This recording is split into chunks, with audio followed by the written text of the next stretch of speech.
이 시간 저희들이 창세기 50장의 말씀을 읽었습니다. 저희들이 지금 5번째 성경을 읽으면서 강해를 하고 있는데요. 여러분 처음에 첫 장을 시작할 때는 언제 이게 끝나냐 하는데 벌써 4번째 요한계시록까지 끝나고 5번째 들어가고 있습니다. 근데 읽을 때마다 늘 하나님의 말씀은 새롭습니다. 특히 구약을 읽을 때는 우리가 언제나 신약 성경으로 그 신약의 눈으로 구약을 보는 그런 관점을 가지고 읽어야 됩니다. 왜냐하면 히브리서 13장 8절의 말씀처럼 예수님은 어제나 오늘이나 동일하게 영원토록 동일하신 분입니다. 구약에도 역시 예수님은 살아계셔서 그렇게 여호와의 사자의 모습으로 나타나시고 또 하나님과 함께 연합하여 모든 것들을 행하시고 계시는 우리가 주님을 구약에서도 만나기 때문에 그렇습니다. 우리가 요한복음 1장, 요한일서 1장, 골로새서 1장, 히브리서 1장에 예수 그리스도를 창조자라고 이렇게 창조주 되심을 우리에게 말해주고 있습니다. 모든 만물은 예수님이 없이는 존재할 수가 없고 예수님에 의해서 만물이 나왔으며 예수님을 위하여 존재하고 또 예수님이 함께한다고 말합니다. 특히 히브리서 1장 3절에는 예수님께서 능력의 말씀으로 모든 만물을 붙들고 계신다라고 말합니다. 다시 말하면 세상에 나타나는 모든 만물들, 눈에 보이는 모든 것들은 예수님의 명령에 의해서 말씀에 의해서 움직이고 있음을 우리로 하여금 깨닫게 합니다. 여러분 오늘 읽었던 창세기 50장은 이제 그 이스라엘 역사에 있어서 족장 시대가 마무리됩니다. 아브라함 그리고 이삭, 야곱, 요셉에 이르기까지 요셉이 죽음으로 인하여 이제는 창세기 50장이 마치게 되고요. 그리고 이제 출애굽기로 넘어가서는 이제 하나님께서는 모세를 불러서 요셉이 죽은 후 약 360년이 지난 다음에 그리고 하나님께서는 하나님의 때가 되니까 아브라함에게 창세기 15장에서 약속했던 그 말씀을 이행을 하시죠.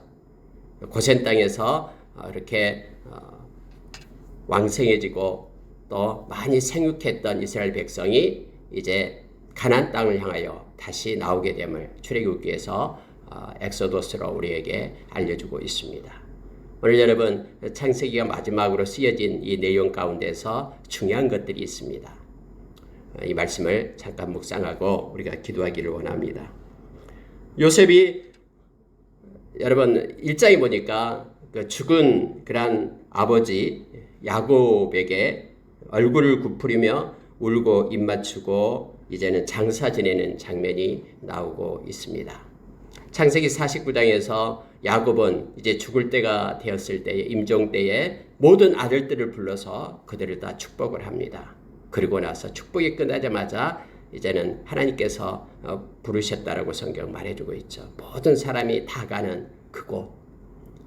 이 세상에 존재하는 모든 이들은 다 나그네고 순례의 길이고 우리가 히브리서 9장 27절의 말씀처럼 이 세상을 마치고 나면은 정해진 것이고 마치고 나면 우리는 하나님을 독대해야 하는 그리고 심판의 자리에 우리가 이르게 된다라고 성경은 가르쳐주고 있죠.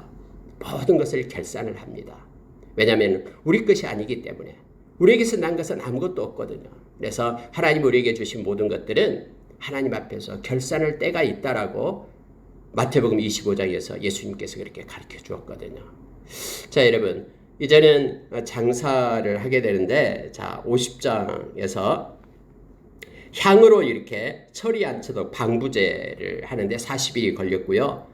그리고 그들이 애굽 사람들이 이제 고가는 기간이 70일이다라고 기록이 되어 있죠. 뭐 요즘으로 생각하면은 상상할 수 없습니다만은 이때의 그 장례 규모가 바로 국가장이었음을 알게 됩니다. 그래서 보니까 바룩궁에 속한 모든 신하들, 애굽 땅의 모든 원로들 그들이 다 문상을 했음을 보게 됩니다. 요셉의 총리가 요셉이었기 때문에요. 요셉의 부친이라는 점에서 그러한 애우가 있었고 애굽의 국장으로서 국가장으로서 이렇게 장례가 치러졌음을 보게 됩니다. 자, 여러분 7절에 보시기 바랍니다. 요셉이 자기 아버지를 장사하러 올라가니 바로의 모든 신하와 모든 궁의 원로들과 애굽 땅의 모든 원로와 요셉의 온 집과 그의 형제들과 그의 아버지의 집이 그와 함께 올라가고 이렇게 되어 있죠. 자, 지금 애굽에서 장사하는 것이 아니라 장사는 이제 마브레 앞에 있는 막벨라 굴, 아브라함이 자기 아내 사라를 장사하기 위하여 샀던 해쪽 속에게 샀던 그 땅, 그것이 바로 가나안 땅의 거점이었죠. 하나님께서는 아브라함에게 약속했지만은 아브라함에게 너가 눈에 보이는 모든 땅, 너가 밟는 그 땅을 너에게 주리라라고 약속했지만은 아브라함의 생전에서는 이 밭대기 하나 줬거든요. 근데 그곳에 아브라함도 장사되고 그의 사라도 장사되고 이삭도 장사되고 리브가도 장사되고 그리고 역시 이 야곱의 아내였던 첫 번째 아내였던 레아도 그곳에 장사되고 그리고 야곱도 그렇게 유언을 했잖아요. 내가 죽으면은 나도 그곳에 묻어달라. 그래서 여러분 이제 모든 장례 일정이요 애굽에서 거기까지 올라가는 거예요. 헤브론 땅까지 올라가는 거예요. 거기까지 가는데 애굽에 있는 모든 원로들 그리고 모든 고관들이 함께 울면서 그곳에 갔다라고 성경은 말해주고 있습니다. 하나님께서는 그 애굽을 통해 그 야곱을 통해서 이렇게 요셉에게 명령하고 요셉의 국무총리로서 체면이 있고 뭐가 있지만은 그거보다도 우선하는 게 뭐냐면은 바로 말씀이고 또 맹세하게 했던 그거였음을 알게 합니다. 그래서 요셉이요 바로에게 가서 그렇게 말하는 거예요. 그가 내게 시킨 맹세대로 올라가서 내 아버지를 장사하겠습니다. 이렇게 말하고 있습니다. 언제나 여러분 하나님의 말씀은 우리가 말씀을 읽을 때 받을 때 우리의 사고와 우리의 경험과 또 우리의 조건과 환경 그리고 뿐만 아니라 우리가 생각하는 모든 것 위에 말씀을 두는 것이 믿는 자의 모습이죠. 여러분 지금 애굽에서 더 뭐 좋은 자리도 있고 막 하겠죠. 여러 가지 장사 지낼 수 있는. 그러나 이 요셉은 아버지의 유언대로 그대로 행합니다. 그 말씀을 받은 그것이 모든 것 위에 있기 때문에 그렇습니다. 우리가 여러분 고린도 후서 10장에 보면은 3절 4절에 그렇게 말하고 있죠. 하나님보다 높아지는 모든 것들은 다 무너뜨린다라고 말합니다. 심지어 생각까지 그것을 사로잡아 복종시키고 순종시킨다라고 우리에게 말하고 있죠. 참 세상은요. 이 사상을 한번 가지면 이게 좀 바꿔지기가 어렵습니다. 막 안 바꿔져요. 어떤 사상. 무슨 진보니 보수니 어떤 사상을 갖게 되면요. 이게 잘 안 바꿔져요. 먼저 막 그거 가지고 서로 싸우고 막 그럽니다. 그러나 예수 믿는 사람에게는 어떤 형태든 말씀이 가장 위에 있어야 됩니다. 그래야지만이 그가 말씀을 순종할 수가 있게 되죠. 우리가 성경에서 바울사도 우리에게 가르쳐준 내용이 뭐냐면 하나님은 거짓말할 수 없는 두 가지 사실이 있다. 그건 뭐냐면은 말씀으로 약속해 주는 것. 그리고 하나님께서 맹세한 것. 이것은 어떤 순간에도 하나님이 이것은 그대로 성취되기 때문에 반드시 그것을 붙잡고 가라라고 우리에게 말해줘. 만약에 그것이 왜곡되거나 그것이 바꿔지거나 그렇다면 하나님은 공의로운 하나님이 아니시죠. 심판하실 수가 없죠. 그래서 바울사들은 어떤 순간에도 말씀을 가장 앞에 두라라고 우리에게 말합니다. 여기서 여러분 요셉도 역시 자기의 어떤 위신과 처지보다는 그 아버지의 유언을 따라서 그 말씀에 순종하면서 올라가는 거예요. 애굽 땅에서 헤브론까지 장사 지내기 위하여 다 놔두고 모든 그런 고관들과 함께 올라갔다라고 말하고 있습니다. 그들이 가면서 얼마나 울었으면은요. 여러분 11절에 보니까 그 땅 거민 가나안 백성들이 아단 마당의 애통을 보고 이르되 이는 애굽 사람의 큰 애통이라 하였으므로 그 땅 이름을 아벨 미스라임이라 하였으니 곧 요단강 건너편이었더라. 하면서 얼마나 큰 통곡이 있었으면은 이름까지도 지어지는 내용이 보게 됩니다. 많은 사람들이 그렇게 요셉의 아버지 야곱에 대한 그러한 장례식에서 그렇게 울었다라고 말합니다. 큰 장례 행렬이었음을 보게 됩니다. 자, 그럼 이제 문제는 뭐냐면 야곱의 이제 형들입니다. 아니 요셉의 형들입니다. 여러분 보십시오. 자, 15절 보시기 바랍니다. 요셉의 형제들이 그들의 아버지가 죽었음을 보고 말하되 요셉이 혹시 우리를 미워하여 우리가 그에게 행한 모든 악을 다 갚지는 아니할까 하고. 여러분, 언제나 죄는요, 이처럼 죄책감을 들게 합니다. 이 죄의 특징이에요. 아담과 하와가 죄를 지었을 때에 하나님께서 따먹지 말라는 선악과를 따먹고 하나님과 같이 되려고 높아지려고 했던 그러한 교만한 죄, 불순종의 죄를 지었을 때에 그들에게 나타나는 것이 뭐냐면 가장 먼저 영적 수치감이었습니다. 부끄럽고 수치스러운 거예요.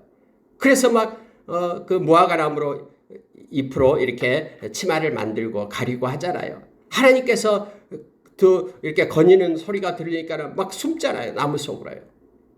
이게 죄의 결과로 나타난 모습들이죠.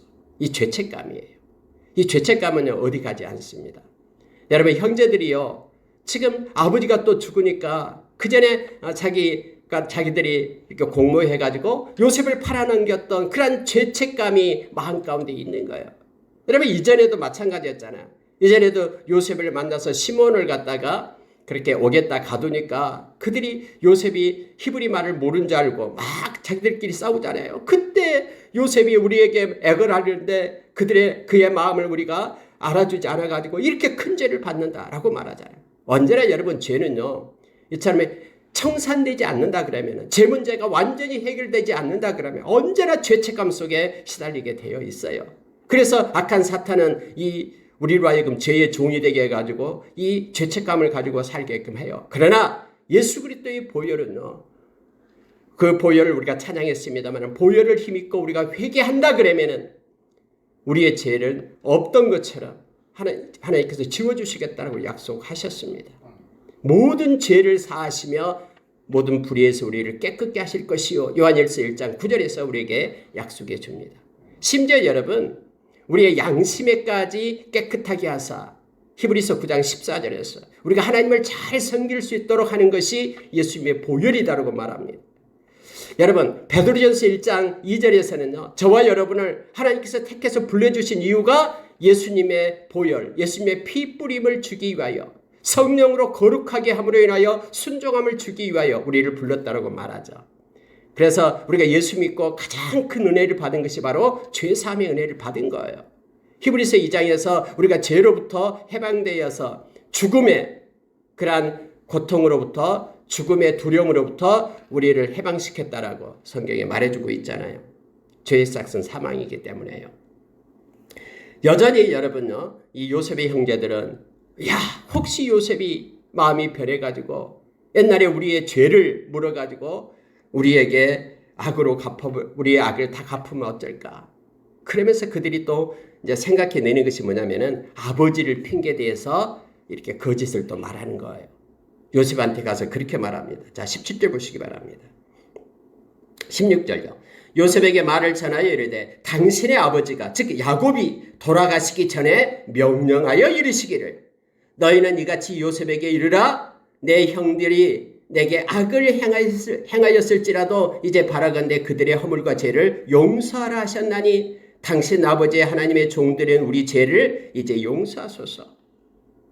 이렇게 형들이 다시 요셉한테 엎드려서 절하면서 그렇게 말합니다. 그의 형들이 또 친히 와서 요셉 앞에 엎드려 이르되 우리는 당신의 종들이니이다 라고 말하면서 다시 또 그 형들이 17년이 지났지만은 형들이 또 요셉 앞에 엎드려서 그렇게 말하는 거예요. 아버지를 핑계대면서 우리를 용서해달라고 다시 또 말하고 있음을 보게 됩니다. 성경에서는 저와 여러분의 죄는 예수님의 보혈로 인하여 영단번, 영원히 단번에 우리의 죄가 사해졌음을 성경 말합니다. 계속해서 우리가 옛날에 지었던 죄가 회개했는데도 불구하고 우리의 마음을 괴롭히게 하는 것은요, 이것은 우리가 끊어내야 됩니다. 우리는 예수의 보혈을 힘입지 못하고 그걸 믿지 못하기 때문에 우리가 회개한 것을 갖다 다시 우리가 그 죄책감에 시달리고 그런 겁니다. 이건 악한 사탄이 주는 것입니다. 우리 주님께서는 영단번에 우리의 죄값을 지불하셨습니다. 당신의 생명으로 지불하셨습니다. 어쩔 수 없어서 지불하는 것이 아니라 우리가 요한계시록 1장에서 우리를 사랑했기 때문에 우리를 지불한 것입니다. 하나님만 우리를 사랑해서 당신의 아들을 우리에게 준 것이 아니에요. 로마서 5장 8절에 보면은, 로마서 5장의 전체를 보면은 하나님께서 우리가 연약할 때에, 그래서 늘 죄 가운데 있을 때에, 우리가 경건하지 않을 때에, 그래서 하나님을 생각지도 않고 우리 마음대로 생활할 때에, 우리가 죄인 되었을 때에, 늘 죄 가운데 죄투성으로 살 때에, 그래서 우리가 하나님의 원수가 되었을 때에 하나님이 먼저 우리를 사랑함으로 당신의 아들을 우리를 대신해서 주셨다라고 말합니다. 그래서 우리를 향한 하나님의 사랑을 확증하였다라고 말하고 있죠. 그런데 하나님만 이렇게 사랑한 것이 아니라 예수 그리스도가 우리를 사랑해서 빌립보서 2장 5절의 말씀처럼 하늘의 보좌를 버리고, 그는 하나님과 근본 본체시나 하늘의 보좌를 버리고 이 땅에 오셔서 죽기까지 복종했는데 우리를 사랑했기 때문이다라고 요한계시록 1장 5절에서 우리에게 말해주고 있습니다. 예수 그리스도의 피값으로 저와 여러분이 구원을 받은 거예요. 죄사함이 가장 큰 은혜입니다. 그래서 우리는 이처럼 여기에 요셉의 형제들이 계속해서 또 야곱이 죽으니까 또 가서 말하고 이게 아니라 저와 여러분이 예수님의 보혈로 완전히 우리의 죄가 사해졌다라는 것을 우리가 기억하며 구원의 감격으로 우리가 살아가는 자가 되기를 원합니다. 죄의 종이 되어 다시는 죄를 짓지 않고 사는 우리가 되기를 원합니다. 여러분 여기 보니까요. 자, 요셉이 그들이 그에게 하는 말을 들을 때에 울었더라 이렇게 되어 있습니다. 요셉이 눈물을 흘리면서 아니다라고. 그래서 요셉이 눈물을 흘리면서 내가 정말로 용서했다라고 하면서 형제들을 위로하는 장면이 나옵니다. 내가 당신들뿐만 아니라 당신들의 자녀들까지 내가 다 기르리이다. 내가 다 부양하고 먹여 살리겠습니다. 이것 때문에 하나님이 나를 보내신 것입니다. 정말로 내가 이제는 형님들을 용서했습니다라고 말하고 있는 내용이에요. 부친의 유언을 빌어가지고 과거의 죄에 대해서 또다시 용서를 비는 형들을 보고 이미 용서를 베푼 자신의 진심을 형에게 전달하기 위하여 요셉은 안타까운 마음으로 울고 있는 모습입니다. 이 울음을 통해서 요셉은 100마디 말보다도 더 확실하게 용서의 마음을 그들에게 나타내 보였음을 알게 됩니다. 특히 요셉의 이 고백을 보면은요, 너무나 큰 은혜를 우리에게 줍니다. 18절 보십시오. 그들의 형들이 또 친히 와서 요셉 앞에 엎드려 이르되 우리는 당신의 종들이니이다. 요셉이 그들에게 이르되 두려워하지 마소서 내가 하나님을 대신하리이까. 내가 하나님을 대신하리이까. 이것은 내가 한 것이 아니라 하나님께서 하셨습니다. 하나님께서 나를 당신들의 손을 빌려서 애굽으로 먼저 보냈고 그러므로 인하여 당신들의 생명을 구원하기 위하여 하나님이 나를 당신들의 통로로 삼아 은혜의 통로로 삼아 나에게 은혜를 베푸신 것입니다. 내가 하나님을 대신하리. 하나님이 하셨는데 내가 하나님처럼 당신들을 용서하지 않고 당신들에게 죄값을 묻겠습니까? 라고 요셉은 말합니다. 하나님이 하셨다라는 것을 인정하는 사람만 하나님께 영광을 돌릴 수 있습니다. 하나님이 하셨다라는 것을 인정하지 않는 사람은 그 영광 다 자기가 가로챕니다. 그래서 골로새서 3장 17절에서 너희는 말에나 일에나 그리스도의 이름으로 하라라고 말합니다. 그리스도의 이름으로 할 때만 어떤 결과든 우리가 하나님 앞에 영광을 돌릴 수 있습니다. 그 결과가 좋지 않게 나오고 성공하지 못했다 할지라도 그곳에서 하나님의 뜻을 찾기 때문에 좋으신 하나님을 의지하면서 하나님께 감사할 수가 있습니다. 마가복음 16장 18절에서 믿는 자에게 이런 표적이 따른다라고 말하면서 내 이름으로 귀신을 쫓아내며 새 방언을 말하며 그렇게 뱀을 집어 올리며 무슨 독을 마실지라도 해를 받지 않고 쭉 나오죠. 여러분, 내 이름으로 귀신을 쫓아내며 예수 믿는 사람은 믿는 자에게는 가장 먼저 예수의 이름으로 사는 사람들입니다. 이 땅을 지배하고 있는 악한 세상의 영을 예수의 이름의 권세로 이겨내며 살아가는 이들이죠. 그래서 예수의 이름으로 했기 때문에 우리는 자랑할 것이 없습니다. 예수님만이 영광을 받으신 것입니다. 우리가 사도행전 3장에서 이 베드로와 요한이 기도하려고 성전에 올라갈 때에 성전 문 앞에 앉아있는 그런 나면서부터 안진뱅이 된 자를 만났잖아요. 한 푼 줍시오라고 말할 때에 베드로가 달려가서 말하잖아요. 손을 일으키면서 은과 금은 내게 있거니와 내게 있는 것으로 내게 주노니 곧 나사렛 예수의 이름으로 일어나 걸어라 하면서 말하잖아요. 내게 있는 것 나사렛 예수의 이름. 그 예수의 이름을 가지고 사는 이들이 하나님의 백성임을 우리로 하여금 알게 합니다. 그래서 여러분, 저와 여러분은 이 땅을 살아갈 때요, 하나님께서 하셨습니다. 하나님은요, 우리를 눈동자처럼 사랑하고 이사야서 43장에서요 말합니다. 다른 어떤 것으로도 다 주고도 너를 바꾸지 않겠다 라고 우리에게 약속을 하잖아요. 불 가운데 가든 물 가운데 가든 그것들을부터 내가 너를 지키겠다라고 약속하시죠. 하나님을 대신하리까 우리가 어떤 것 조그마한 것 결과가 있더라도 우리는 하나님께 영광을 돌려야 됩니다. 하나님이 우리를 끌고 행하시기 때문에 그렇습니다. 자, 여러분 20절 보십시오. 당신들은 나를 헤아려 하였으나 하나님은 그것을 선으로 바꾸사 오늘과 같이 많은 백성의 생명을 구원하게 하시려 하셨나니. 바꾸시는 하나님이십니다. 성경 곳곳에서 우리에게 가르쳐 주잖아요. 왜 성경을 이렇게 기록하고 우리로 하여금 읽게 합니까? 로마서 15장 4절에서 이 성경을 쓴 목적을 우리에게 가르쳐 주죠. 우리를 교훈하기 위하여, 그리고 위로하시는 하나님을 우리로 하여금 깨닫게 하기 위하여, 우리에게 소망을 주게 하기 위하여 이 성경이 기록됐다고 말합니다.